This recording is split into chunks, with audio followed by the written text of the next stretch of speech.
Насирдин Исанов атындагы Кыргыз мамлекеттик курулуш, транспорт жана архитектура университетинин курулуш материалдарын чыгаруу жана эксперттөө кафедрасынын илимпоздору менен магистранттары, аспиранттары жергиликтүү материалдарды, алардан чыккан калдыктарды колдонуу менен жаңы курулуш материалдарын ойлоп чыгаруунун үстүндө эмгектенишет. Учурда аталган кафедранын илимпоздору тапкан жаңы курулуш материалдары жергиликтүү чакан ишканаларда кеңири өндүрүлүүдө. Негизинен ушул биздин кафедрабыз курулуш материалдарын жергиликтүү материалдан чыгарып, ошо жергиликтүү материалдарды колдонуу менен жаңы бир ыкма, ошондой эле ошол ыкманын негизинде биз жаңы материалдарды чыгарып, ошо жаңы материалдарды жаңы бир колдонуу, же болбосо ошону бир эксперттөө, же болбосо аны бир колдонуу жагына өтө жакшы көңүл бурулуп, кичинекей цехтер болот. Ошолордун баарына биз рекомендовать этип, азыркы убактарда ушулар өзүн чыгарып, өзүнүн иштерин жүргүзүп атышат. Мисалга алып карай турган болсок, мынабу известняк ракушечниктен чыккан отход. Бул болсо 3D форматында дагы болот да. Бул күн чыккан башта бир свет болот, а батып жатканда башка да бир свет көрсөтүлсөндө түстөр өзгөрүп турат да. Азыркы убактарда бул промышленностьта колдонуп чыгарылып жатат, бул сатылып да жатат, ошонун ичинде кылып. Андан кийин мына отходторду карап көрсөңөр, бул отходтор көрсөңүздөр, бул шлак отходтору. Шлак отходторуну эмне чыгарабыз? Биз негизинен шлак отходторунан биз алып келтирип, мына пеноблоктун жеңил курулуш материалдарын чыгарабыз. Жеңил курулуш материалдары кайрадан жеңил? Мисалга алып көрө турган болсок, башка материалдардын булагы теплопроводность деп жылуулук кармоозу же жылымык өткөрүүсүнү карап көрө турган болсок, бул 0,12 барар да ватт метрина кельвинге. А кирпичтики болсо же бетондук болсо, кирпичтики 0,56 бар. А бетондук болсо бул 0,98 барар да. Мун канчалык теплопровод ылдый болгон сайын материал ушун жылуулукту жакшы кармайт. Ошо туура. Жылуулукту жакшы кармаган материалдарга колдонуп, азыр убактарда чыгарып жатабыз. Андан кийин биз өтө көп бизде колдонулуп чыгарып жаткан нерсе бул гипс болот деп аталат. Гипс жакшы билесиздер, бул экология жактан өтө таза. Андан кийин бул жогорку энергияны да талап кылбаган материал болуп эсептелет. Муну биз жөнөкөй бир 150-160 градус, даже 130 градуста кээ бирде чыгарып туруп, ушундай биз блокторду алсак болот да. Бул жеңил блок болуп эсептелет. Андан кийин баягы башка сместер кошуп туруп, аны жеңилдетсек дагы болот да. Толук ыкмалуулугу бар. Андан кийин мындай теплоизоляционный материал деп коет. Бул өтө жеңил материалдар. Мында карап көрсөңөр болот. Мында эң жеңил материал. Ошонун негизинде биз эмне жылуу үйлөрдү курсак болот. Буну колдонгондо дагы раствор эмес, клей менен жардам менен колдонуп, аны жасасак толук ыкмалуулук бар да.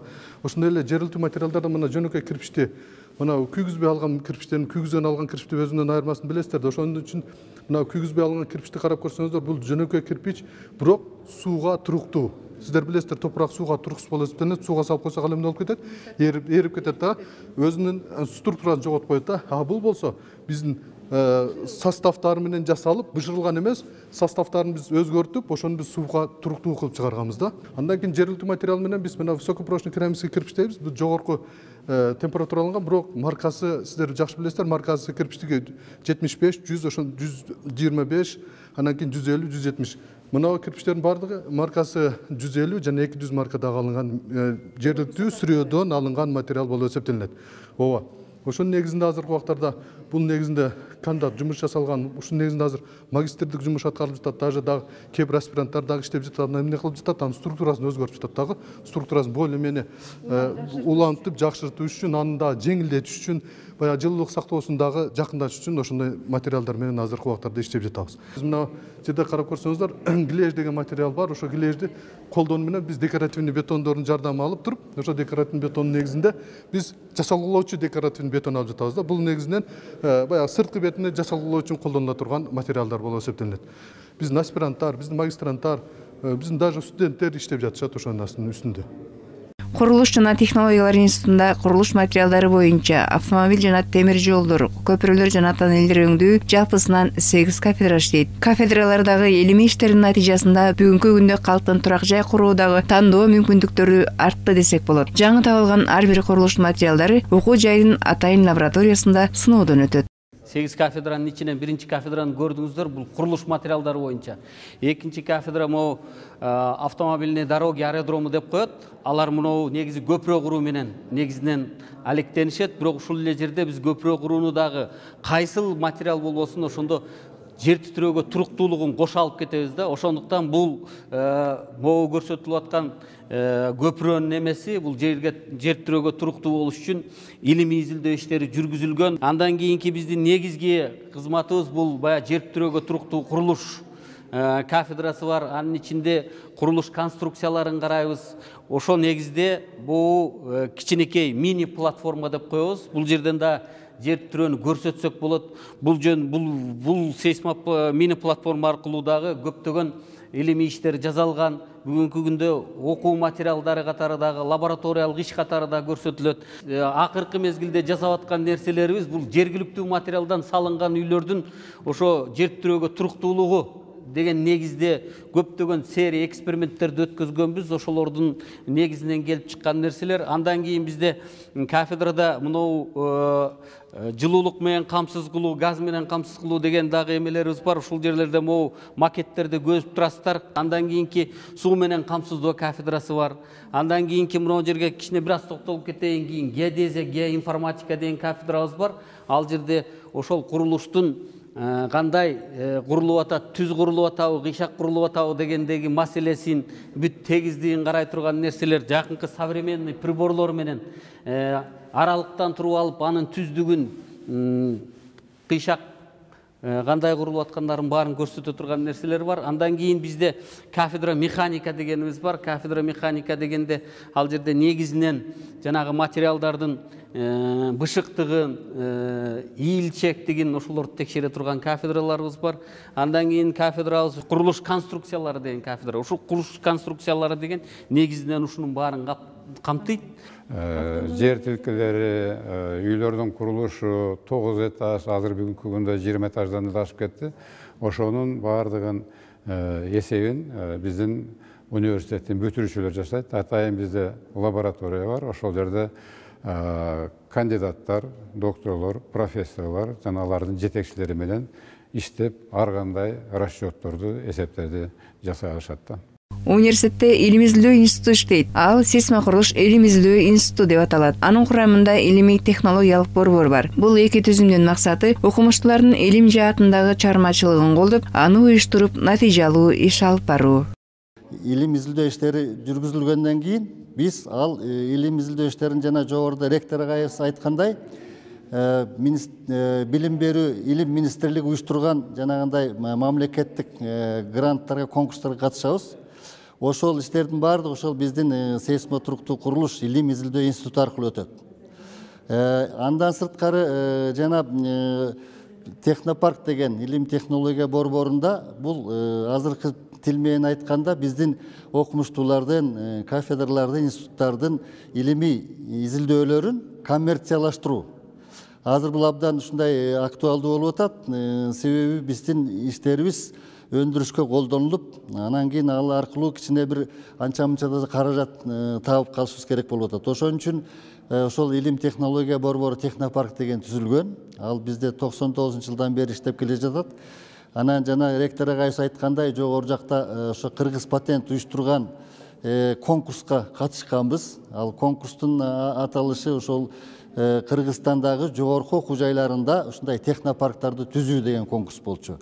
Ошол конкурска көптөгөн университеттер катышкан болсо керек, бирок жыйынтыгында 3 университет жеңүүчү деп табылган. Ошол биринчи орунду биздин университет алып, биздин технопарк алып, биз 2 миллион грант утуп алганбыз. Ошол 2 миллион грантка ошол биздин технопаркты андан ары өнүктүрүү, өркүндөтүү максатында азыркы заманбап цифралык жакшы илимий приборлорду алалы деп ошонун аракетин кылып жатабыз. Жакында ошол приборлорду алып келебиз буюрса. Ошо эгерде биздин кафедралар же окумуштуулар бир өздөрүнө потенциалдуу заказчик, партнер тапкан болсо, ошо келишим түзүлөт дагы, анан ушу иштер аткарылат. Анан бул университетте алып аткан негизги айлык акысынан сырткары кошумча ошол договордун негизинде биздин окумуштуулар ушундай каражаттарды, айлыктарды алышат. Аны илимди изилдөө иштерин жүргүзөбүз. Кичине могу кырдаалга жараша быйыл кичине начарыраак болуп калды. Жакшы жылдары болгондо биз 9 миллионго чейин каражаттарды, ушундай суммадагы каражатка ушундай иштерди аткарганбыз. Өзгөчө кырдаалдар министрлиги, транспорт жана жолдор министрлиги, ушул министрликтер менен көп иш алып барабыз. Себеби жанагы агайыбыз айткандай көпүрөлөр, биздин көпүрөлөрдүн баарын изилдеш керек. Алардын баарын мындай техникалык кароо, обследование жасаш керек.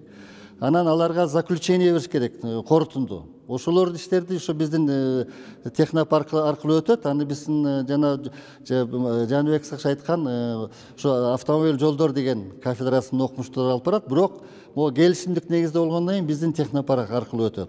Ошол эле сыяктуу мына МЧС министерствосу менен жанагындай үйлөрдү изилдөө боюнча, үйлөрдүн туруктуулугун же жанагындай жер тирөөнүн негизинде бир физикалык бир зыян келген болсо ошолорду изилдеп, ошолорду жабыр тарткан даражасын аныктоо, жана аларды кантип оңдосо болот, кантип кайрадан аны бекемдесе болот. Мына ушул тармагындагы иштер боюнча дагы иш алып барабыз. Андан сырткары мына шаарыбызда бизде жер астындагы жер өткөлдөр бар. Путепровод деп коебуз го. Ошол путепроводдорду дагы изилдеп туруш керек экен. Мына ошолорду да биз изилдеп аларга корутундуларды бергенбиз. Мына ушундай иштерди алып барабыз. Биздин өлкөдө эле деги эле биздин ар кайсы тармактарда курулуп аткан курулуштардын кулап түшкөндөрү, салынган жолдордун сапатсыз болуп калгандарына эмне өргө силердин канчалык таасириңиздер бар ушундай нерселерди алдын алууда же болбосо такыр ушундай болуп турбай коюуда?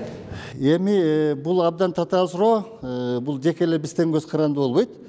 Бирок туура айтып атасыз, биздин да кандайдыр бир деңгээлде таасирибиз болуш керек. Эмне үчүн? Окумуштуу катары, ушул адистерди даярдап аткан окуу жай катары.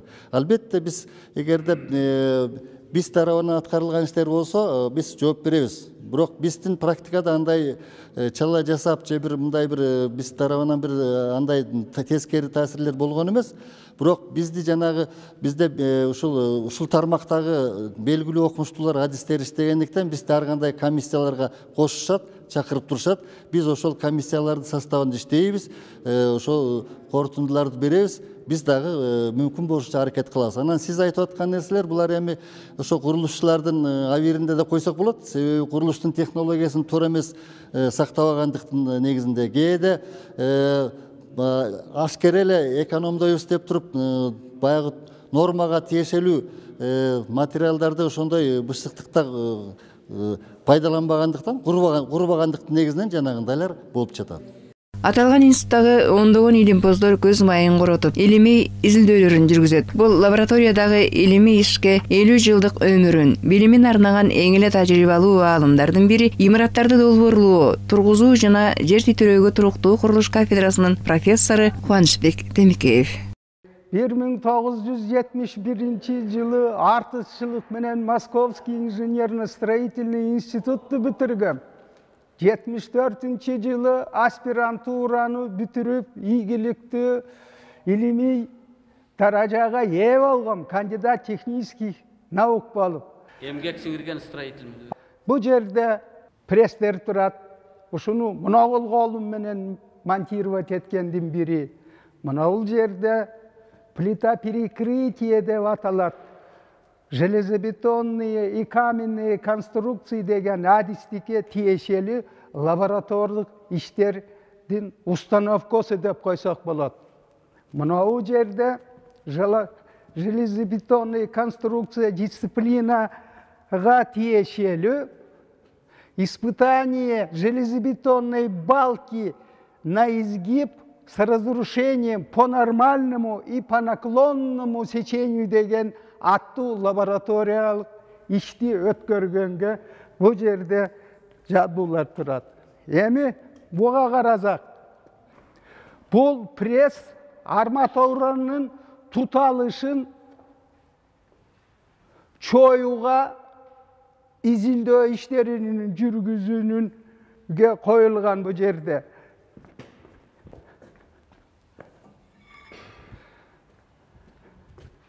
Железобетонный конструкцияда арматура бири-бири менен момундай ыкмалар менен туталышат. Ошолордун бекемдигин аныкташ үчүн ушул могу жерге коюлат дагы, анан кийин чоюга испытание жүргүзүшөт. Ушунун баардыгын лабораторий иштерди өткөндө биздин ПГС аттуу адистиктер убакты сааты менен өтүшөт шунун бардыгын. Мына бу жерде бизде автомобильные дороги, мосты и сооружения деген адистик боюнча даярдоо жүргүзүлөт. Ошолорду адистике окугандарга лабораторный иш өткөрүш үчүн мынау жабдуу жасалган. 90% автомобиль менен ташылса, биздин Кыргызстандын ичинде 10% темир жол менен ташылат. Ошол темир жолду ташылганда поездар монундай темир бетон шпалалардын үстүнө жайгашылат, могул рейслер көрсөтүлүп турат бул жерде. Ошол темир жол, көпүрө, тоннель деген адистик боюнча окуган балдарга лаборатордук иштерди өткөрүш үчүн ушулардын бардыгы жасалган. Железобетонный конструкциялардын бардыгы имараттар жасалганда кыштыр, жайдыр үзгүлтүксүз иш жүргүзүлөт.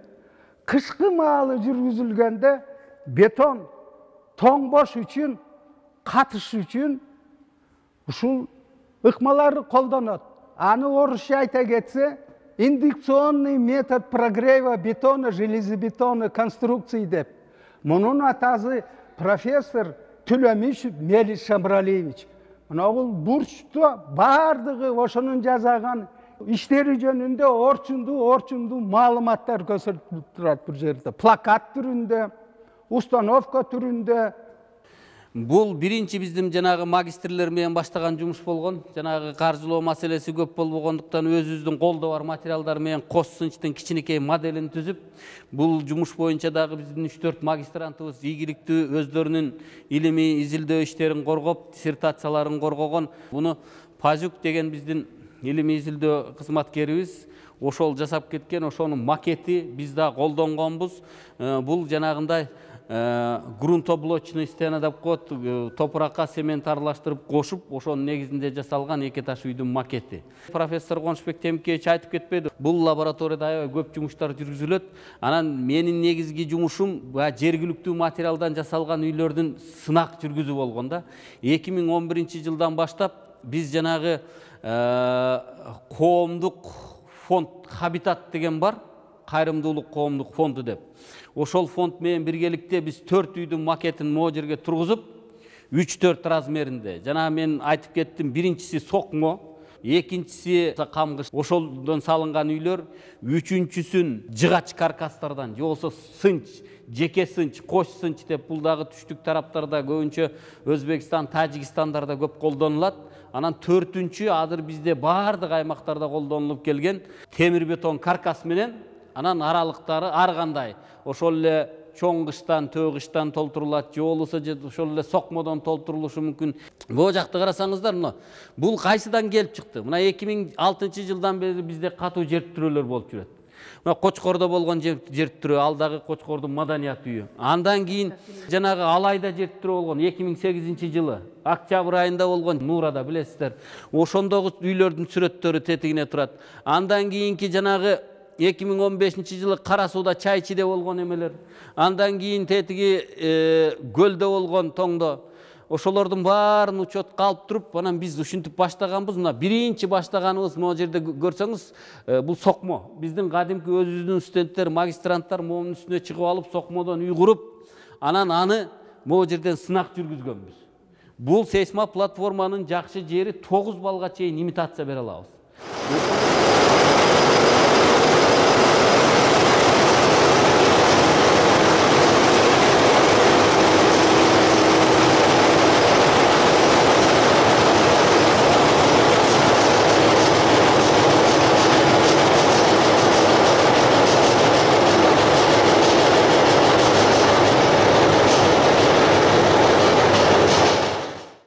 Ошону берип, жүргүзгөндө бул жерге аябай көп уюмдар келген. Тетигине талкаланып кеткенде бир эми сокмо деген бул аябай мындай кооптуу үй да. 6,5-7 балда эле уже талкаланып бар жогу мом түшүп калат. Андан кийинкисин карасаңыздар, бул камгыш. Андан кийин мунун чоңу да бар. Төө кыш деп коет, кичинекей кыш деп коет. Ошолорду дагы момундай кылып салып, аларды дагы испытать эткенбиз. Аларды испытать эткенде, сынак жүргүзүп атканда, алардын сыртынан жанагы торлоп, биз бая зым тор менен эмес, көбүнчө адамдар адашат да, топурак менен темир жакшы иштебейт. темир топуракты жанагы силичный масланы бычак менен кескендей кесип кетет. Ошондуктан топурак болгон жерде же болсо жыгачты колдонуш керек. Тор сетка катары. Же болбосо биз бул жерде колдонгонбуз кадимки эле баягы пресс кылган жип бар го. Ошол жипти тартып, ошону колдонгонбуз. Ал дагы өзүнүн жанагы жыйынтыгын берди, ичи сыртынан тартып, анан шыбаганда дагы жанагы биз давление менен берип шыбаганбыз. Ошонун негизинде ал дагы испытание кылып туруп, мына 8 балда, 7,5-8 балда уже талкаланып баштаганда, үйөлөнүп. Андан кийинкиси мына Баткенге мен өзүм барып келгенмин. Бала бакчаларды изилдеп, ошолордун негизинде мына Баткенде тартылган үй. Өзүм баягы илимий изилдөө иш боюнча Министерство образованиядан келген жанагы эмени жетектейм. Темам бар өзүм. Ошол темада алектенип келем. Жергиликтүү материалдан жасалган үйлөрдүн жанагы бузулуу процессин моделдештирүү деп аталат да. Мен бул докторский темам ушундай. Ошонун негизинде иш жүргүзүп келебиз. Эми азыр мен ошо Жаныбек Сакыштын айткан сөзүн улагым келип атат. Себеби биздин ошо сейсмотруктуу курулуш илим изилдөө институтунун ушул бир негизги каражаты прибору десек болот. Мына сейсмоплатформаны көрүп турасыздар. Моделди түзүүдөгү ошо негизги бир принцип ушул болот. Ошо реальный объектте кандай материалдар колдонулган болсо, кандай принцип болсо, ошону кичирейтилген масштабта кайталаганга аракет кылышат. Себеби ушу модельдеги сыноо иштери ошо реалдуу объектидеги болуп аткан процесстерге туура келиш үчүн адекваттуу туура ошону чагылдырыш үчүн ушундай принцип колдонулат. Анан бул модельди жакында эле бузуп таштаганбыз. Бул жерде ошо сейсмоплатформа мындай механикалык жасалма түрдөгү жер титирөөнү пайда кылат. Анан биз жанагындай сейсмодатчиктерди ошо макетке же модельге бекитилип алып туруп, анан кандай жер титирөөдө кандай термелүүлөр болуп атат, анын күчү кандай, ошо канча күчтүү, канча балдык мисалга жер титирөөдө бузулду же кыйрады, же кандай бир деформация болду, ошонун баарын изилдейбиз да.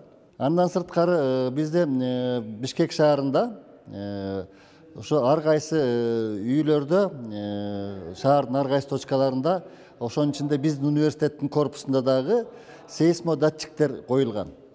Ал сейсмодатчиктер баягы орусча айтканда реальный времяда, убакыт, мына азыр ушул болуп аткан убакытта жердин кыртышында кандай термелүүлөр болуп атат, ошону жазып турат.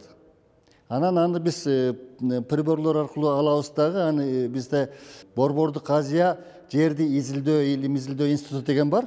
Ал Германиядагы, Потсдам шаарындагы Германиядагы ушуга окшош институт менен кызматташат. Биздин мамлекет аралык Германия менен Кыргызстандын мамлекеттик аралык келишимдин негизинде ошол институт ачылган. Жана датчиктерден алынган маалыматты, сигналдарды ошол институт алат. Анан иштетип чыгат дагы, обработка жасапчы, анан бизге курулушчуларга берет. Могу жерде мынандай жер титирөө болуп атат деп. Мына Бишкек шаарынын чет жакында бүт жаңы конуштар. Ошолордун баардыгы Жаныбек Сакыш айткандай жергиликтүү ылай материалдардан салынган көпчүлүк үйлөрчү. Алар тилекке каршы балким ошо биздин абдан катаал 7-8 балдык сейсма коркунучтарга мүмкүн жооп бериши мүмкүн. Ошон үчүн биз ошондой үйлөрдү Жаныбек Сакыш 4 типке бөлүп конструкциясын жараша. Анан ошо 4 типтин ар бирин биз жерде моделин куруп, анан сынап көргөнбүз. Кайсы модель, кайсы күчкө туруштук бере алат экен. Мисалы үчүн жөнөкөй айткан болуш керек. Жанагы жөн эле эчтекеси бекемдөөсү жок сокмо үйлөр, кадимки эле айылда согулуп жүргөн үйлөр, бул 5 балда эле кулап калат экен. Полностью кулап калган.